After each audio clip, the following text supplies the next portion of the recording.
عزیز طلبہ، آج کے میرے لیکچر کا عنوان پہلی عالمی جنگ ورلڈ وار 1914 تا 1918 ہے۔ آج کے اس سیشن میں ہم پہلی عالمی جنگ کے اسباب، پہلی عالمی جنگ کے واقعات اور پہلی عالمی جنگ کے نتائج کے متعلق تفصیلات حاصل کریں گے۔ معزز طلبہ، آسٹریا کا شہزادہ فرڈیننڈ تخت و تاج کا وارث اپنی بیوی صوفیہ کے ساتھ 28 جون 1914 عیسوی کو بوسنیا کے دارالحکومت ساراجیوا میں ایک بوسنیائی سرب کے ہاتھوں مارا گیا۔ آسٹریا نے بوسنیا کے خلاف اقدام کرنے کا فیصلہ کیا اور اس نے سربیائی حکومت کو دھمکی دی کہ 48 گھنٹوں کے اندر مجرمین کو پکڑ کے سزا دی جائے، لیکن سربیا کا جواب غیر اطمینان بخش تھا۔ اس کی وجہ سے آسٹریا نے 28 جولائی 1914 کو سربیا کے خلاف اعلان جنگ کر دیا۔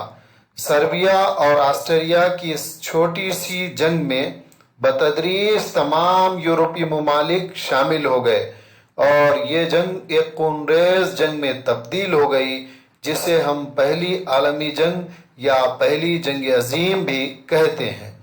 ناظرین، اب آئیے ہم پہلی جنگ عظیم کے مختلف اسباب ہیں، اس کا جائزہ لیں گے۔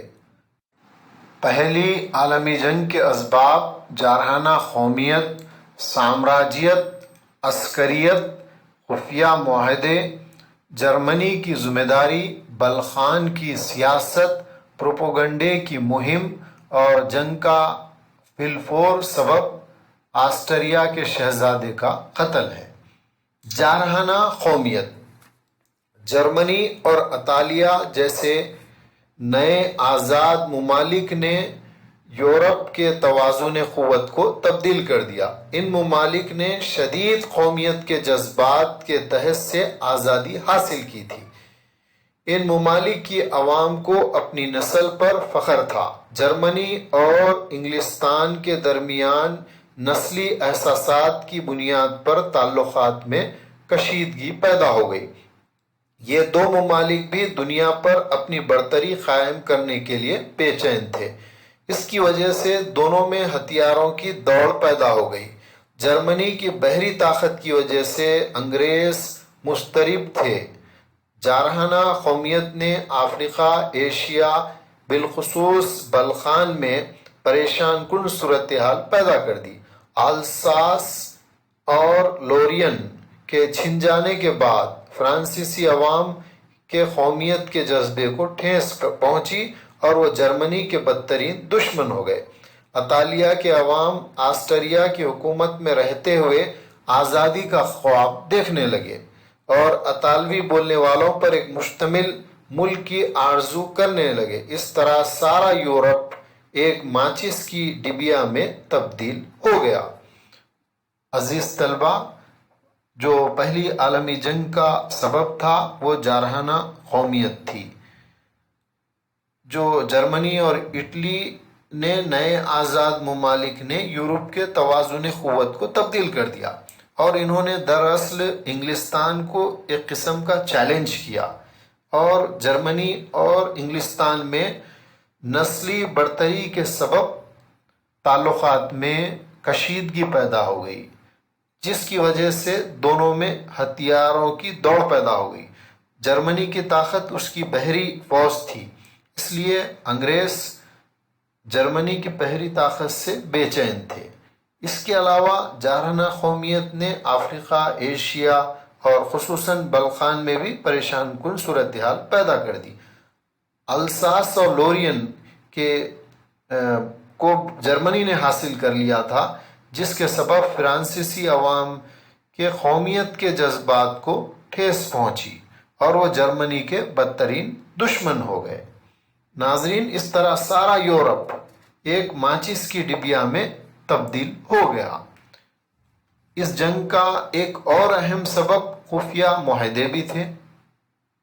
فرانس اور پرشیا کی جنگ کے بعد کئی یورپی ممالک نے نہ صرف اپنی آزادی بلکہ اپنے تجارتی اور معاشی مفادات کے تحفظ کے لیے خفیہ معاہدے کیے۔ جرمنی نے آسٹریا اور ہنگری سے 1879 میں دوہرا معاہدہ کیا اور پھر اطالیہ اس معاہدے میں شامل ہوا۔ یہ معاہدہ 1882 میں 1882 عیسوی میں سہ رخی معاہدہ ٹرپل الائنس میں تبدیل ہو گیا اور انگلستان نے روس اور فرانس کے ساتھ معاہدہ کیا۔ اس طرح اس نے ٹرپل انٹینٹ کو تشکیل دیا۔ آئیے ناظرین عسکریت کے بارے میں معلومات حاصل کریں گے۔ ہر یورپی ملک دوسرے ملک پر شک کرنے لگا۔ اس کی وجہ سے ہر ملک اپنی فوج کو مضبوط و مستحکم کرنے لگا۔ دنیا کا ہر ملک اپنی فوجی طاقت کو بڑھانے کا خواب دیکھنے لگا۔ جرمنی اور فرانس جنگ کی تیاریوں پر 52% قومی آمدنی خرچ کرنے لگے۔ سائنسی ترقی سے بھی جنگ کے مہلک ترین ہتھیار بنائے جانے لگے۔ معاشی رقابت یا پھر معاشی دشمنی 19ویں صدی کے آخری دہے اور 20ویں صدی کے آغاز میں یورپی ممالک کے درمیان غیر ملکی منڈیوں کے لیے خطرناک کشمکش شروع ہو گئی۔ وہ اپنی فاضل سرمایہ کاری کے لیے خام مال کے وسائل اور منڈیوں کی تلاش میں تھے۔ در حقیقت یہی معاشی دشمنی سیاسی تناؤ کی جڑ تھی۔ جرمنی نے 2 دہوں کے اندر تیزی کے ساتھ صنعتی اور تجارتی ترقی کی۔ اس سے انگلستان میں خوف پیدا ہو گیا اور اسے اس بات کا خوف لاحق ہو گیا کہ جرمنی تجارتی اور صنعتی میدان میں اسے پیچھے ڈھکیل دے گا۔ انگلستان نے جرمنی کی ابھرتی ہوئی طاقت کو کم کرنے کے لیے ہر قسم کی کوشش کی۔ ناظرین برطانوی بالادستی کے خلاف جرمنی کا ایک چیلنج تھا۔ یورپ میں برطانیہ پہلا ملک تھا جس نے صنعتی میدان میں ترقی کی۔ اس نے ایک وسیع و عریض سلطنت کی بنیاد ڈالی تھی اور اس سلطنت برطانیہ میں سورج کبھی غروب نہیں ہوتا تھا۔ جرمنی نے اتحاد کے بعد کئی میدانوں میں ترقی کی اور بالخصوص صنعت، تجارت اور بحری وسط میں برطانیہ کو پیچھے کر دیا۔ نئے جرمنی کی ترقی سے انگلستان کی سلامتی کو خطرہ محسوس ہونے لگا۔ جرمنی کے چانسلر بسمارک کو بھی انگلستان کی طاقت کا اندازہ تھا۔ اس نے انگلستان سے فیصلہ کن جنگ کرنے کے لیے جرمنی کو تیار کرنے لگا۔ انگلستان اور جرمنی کے درمیان 1890 میں ایک معاہدہ ہوا اور دونوں نے اس پر دستخط کیے۔ اس سے تعلقات خوشگوار رہے، لیکن بعد میں کشیدگی بڑھ گئی اور بدگمانی بھی پھیل گئی۔ پھر جرمنی کے شہنشاہ ولیم دوم نے صاف طور پر اعلان کیا کہ جرمنی یورپ کے براعظم پر اپنی بالادستی کے نظریے سے آسودہ نہیں ہے، بلکہ وہ ایک عالمی طاقت بننے کا ارادہ رکھتا ہے۔ جرمنی انگلستان کی بیرونی ممالک میں وسیع و عریض سلطنت سے خوش نہیں تھا۔ جرمنی کے بادشاہ اور چانسلر کی خودسری اور غیر مصلحتانہ رویے میں پہلی جنگ عظیم کے عوامل کار فرما ہیں۔ ناظرین اب آئیے، یہ تھا جرمنی اور برطانیہ کے درمیان جو دشمنی تھی یا پھر رقابت تھی یا پھر ایک دوسرے کے درمیان جو ترقی کی کیا کہہ سکتے ہیں ہم کشمکش تھی۔ اس کی وجہ سے بھی پہلی عالمی جنگ ہوئی اور خاص طور پر اگر ہم دیکھیں تو جرمنی جس طریقے سے ترقی کر رہا تھا، برطانیہ اسے شک کی نظر سے دیکھ رہا تھا، اور اس کے بعد پھر انتقام کے لیے فرانس کی خواہش بھی۔ ناظرین 1870 کی فرانس اور پرشیا کی جنگ میں فرانس کو شکست ہوئی اور جرمنی نے اس کے علاقے آلساس اور لورین پر قبضہ کر لیا۔ آلساس اور لورین کے چھن جانے سے فرانس کی صنعتی ترقی کی رفتار رک گئی۔ فرانس نے اپنے کھوئے ہوئے علاقوں کو کبھی فراموش نہیں کیا اور ہمیشہ جرمنی سے انتقام لینے کے بارے میں سوچتا رہا۔ فرانس اپنے کھوئے وقار کو بحال کرنے کے لیے شمالی افریقہ میں ایک نئی سلطنت کو تعمیر کرنے لگا۔ وہاں وہ انگلستان سے لڑنے لگا، لیکن فرانس نے مسئلے کے حل کے لیے نئی روش اختیار کی۔ فرانسیسی حکومت نے انگلستان سے جنگ کرنے کے بجائے آلساس اور لورین کو حاصل کرنے کے لیے انگلستان کی مدد سے جرمنی سے جنگ کے بارے میں حکمت عملی تیار کرنی شروع کی۔ انگلستان اور فرانس دونوں نے ایک معاہدہ کیا اور اس معاہدے کو بعد میں فوجی معاہدے میں تبدیل کر دیا گیا۔ اس کے تحت دونوں ممالک ایک دوسرے کے تعاون کے ساتھ جنگ کی تیاریاں کرنے لگے۔ جرمنی سے جنگ چھڑ جانے کی صورت میں ایک دوسرے کی مدد کرنے سے بھی انہوں نے اتفاق کر لیا، اور اس معاہدے کے بعد فرانس جرمنی کو ذلیل کرنے کا موقع تلاش کرتا رہا اور اپنے کھوئے ہوئے علاقوں کے حصول کے بارے میں سوچتا رہا۔ بلخان کی سیاست۔ بلخان کا جزیرہ نما بوسنیا، سربیا، رومانیہ، البانیہ وغیرہ پر مشتمل تھا۔ ان ریاستوں پر ترکی کی بالادستی تھی۔ فرانسیسی انقلاب کے بعد سلطنت عثمانیہ کے عیسائی باشندے آزادی اور قومی استصواب رائے عامہ کی تمنا کر رہے تھے، اور 19ویں صدی کے اختتام تک بغاوتوں نے مسلم اقتدار کو متزلزل کر دیا تھا، اور بلخان ریاستوں کے عوام میں بھی جذبات ابھرنے لگے، اور بلخان ریاستوں کی پیچیدہ صورتحال بھی پہلی جنگ عظیم کی شروعات کا ایک اہم سبب بنا۔ ناظرین، ہم پہلی عالمی جنگ کے مختلف اسباب کا جائزہ لے رہے ہیں۔ آئیے ہم اب دیکھیں اخبارات کی جانب سے پروپیگنڈا۔ بین الاقوامی مسائل پر جرمنی کے اخباروں کے اختیار کردہ موقف کے سبب انگلستان اور جرمنی کے درمیان کشیدگی پیدا ہوئی۔ جرمنی کے اخبارات نے جنوبی افریقہ میں بورس کی جنگ میں برطانوی ظلم و زیادتی کی خبریں بڑھا چڑھا کر پیش کی، اور دوسرے ممالک کے اخبارات نے جرمنی کے تعلق سے اسی قسم کا رویہ اپنایا۔ اخبارات تنگ نظری اور تعصب کا شکار ہو گئے اور مختلف ممالک کے درمیان تناؤ اور کشیدگی پیدا کرنے لگے۔ فی الفور سبب اور جنگ۔ آسٹریا کے تخت و تاج کے وارث شہزادہ فرڈیننڈ کے قتل سے حالات بگڑنے لگے۔ آسٹریا نے سربیا سے جواب طلب کیا، سربیا نے خاطر خواہ جواب نہیں دیا، تو آسٹریا نے 28 جولائی 1914 کو سربیا کے خلاف اعلان جنگ کر دیا۔ روس نے فوراً 29 جولائی کو سربیا کی تائید کا اعلان کر دیا۔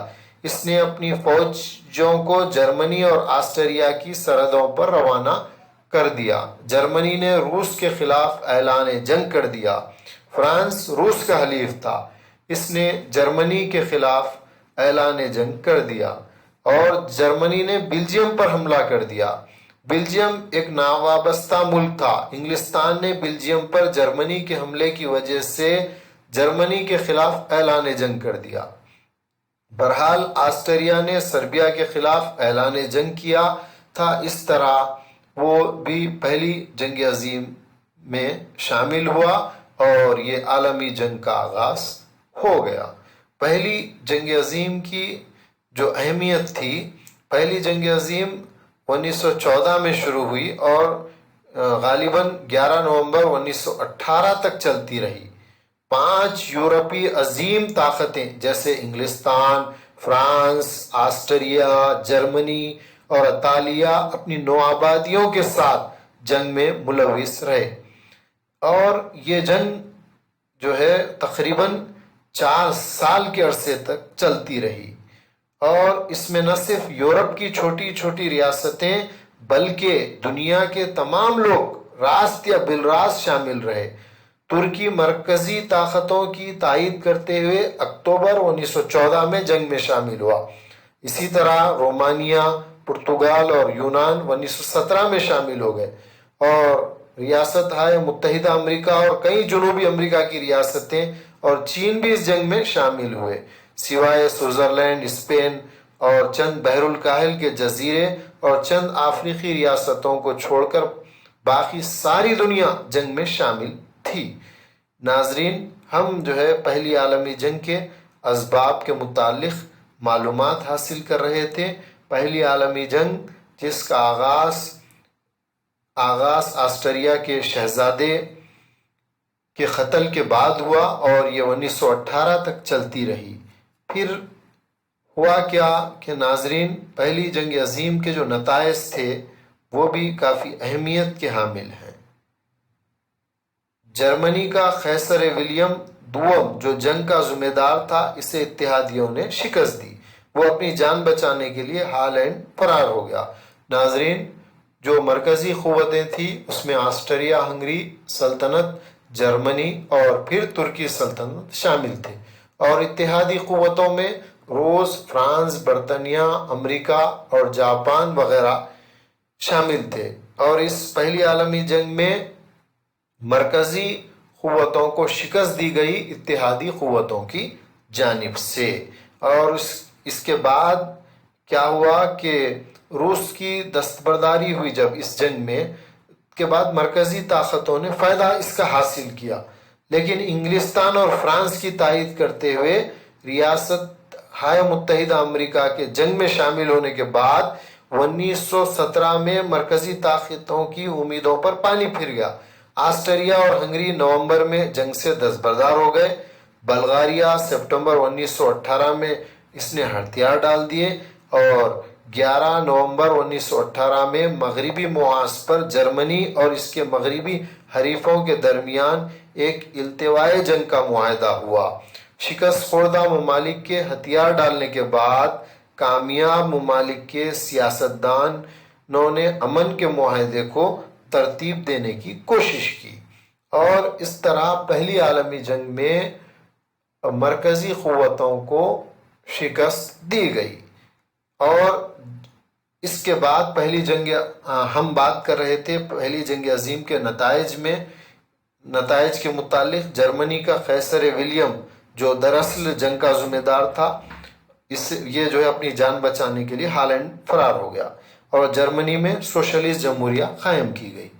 جنگ کے بعد کامیاب ممالک نے یا فتح مند ممالک نے پیرس میں ایک امن کانفرنس کا انعقاد کیا تاکہ وہ یورپ کے مختلف سیاسی، سماجی اور معاشی مسائل کو حل کر سکے۔ اور اس کے بعد سب سے اہم چیز، ایک امن کی کانفرنس 18 جنوری 1919 میں منعقد کی گئی، اور اس میں تقریباً 37 ممالک کے 80 جو مندوبین تھے انہوں نے شرکت کی۔ اور ورسلیس معاہدہ، اس جنگ کا اہم جو نتیجہ نکلا، معاہدہ ورسلیس کا معاہدہ بہت اہمیت کا حامل رہا ہے۔ یہ معاہدہ 1919 میں اتحادی طاقتوں جرمنی اور دوسرے ممالک کے درمیان ہوا۔ اس معاہدے پر جرمنی نے ورسلیس معاہدے کے مطابق دستخط کیے، اور اس پر جب دستخط کیے وہ تاریخ 28 جون 1919 تھی۔ ناظرین، ورسلیس معاہدے کے کئی نکات تھے۔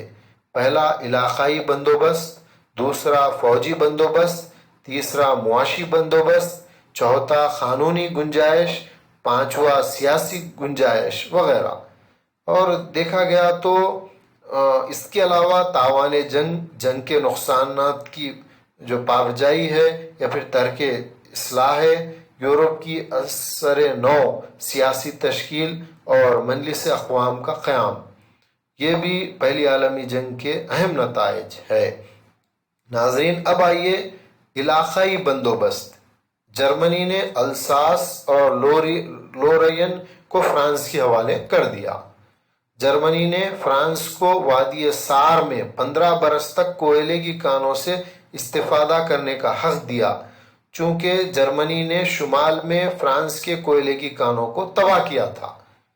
جرمنی نے مزید جو بھی بعض علاقے تھے بیلجیم کے بھی حوالے کر دیے۔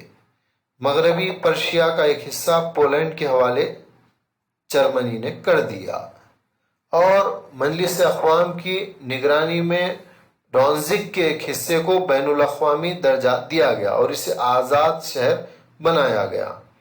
یورپ میں ان علاقوں کو کھو دینے کے بعد جرمنی کو سمندر پار کے علاقے بھی حوالے کرنے پڑے۔ اسے چین میں تمام علاقوں سے ہاتھ دھونا پڑا اور اس کے بعد علاوہ افریقی نوآبادیوں سے اپنے تمام حقوق سے دستبردار بھی ہونا پڑا۔ ناظرین، اس کے علاوہ جو فوجی شرائط تھے وہ بھی بہت اہم تھے۔ ورسلیس کے معاہدے نے جرمنی کی فوجی طاقت میں تخفیف کر کے اس کی عسکریت کو تباہ کر دینا چاہا۔ لازمی فوجی خدمت کے قانون کو منسوخ کر دیا گیا، جنگی ہتھیاروں کی تیاری میں کمی کر دی گئی، تخفیف کر دی گئی، اور جو ہے بحریہ چھوٹے سے بحریے کو برقرار رکھنے کی اجازت دی گئی۔ اس کے علاوہ مزید معاشی جو شرائط نافذ کیے گئے تھے کہ کثیر تاوان جنگ ہارنے والوں پر، شکست ہونے والوں پر عائد کیا گیا، اور اسے اتحادی طاقتوں کی املاک اور شہری آبادیوں کے نقصانات کی مالی پابجائی کرنے پر مجبور کیا گیا۔ اتحادی فوجیں معاہدے کے شرائط کی عمل آوری تک جو رابن کی وادی کے بائیں کنارے پر موجود رہیں گی۔ یہ بھی جو ہے معاشی شرائط میں شامل رہا۔ ناظرین، اس طرح پہلی عالمی جنگ کے مختلف نتائج نکلے، اور خاص طور پر مجلس اقوام کی بھی تشکیل پہلی عالمی جنگ کے بعد عمل میں لائی گئی۔ اس کے متعلق بھی ہم ایک علیحدہ سبق میں معلومات حاصل کریں گے۔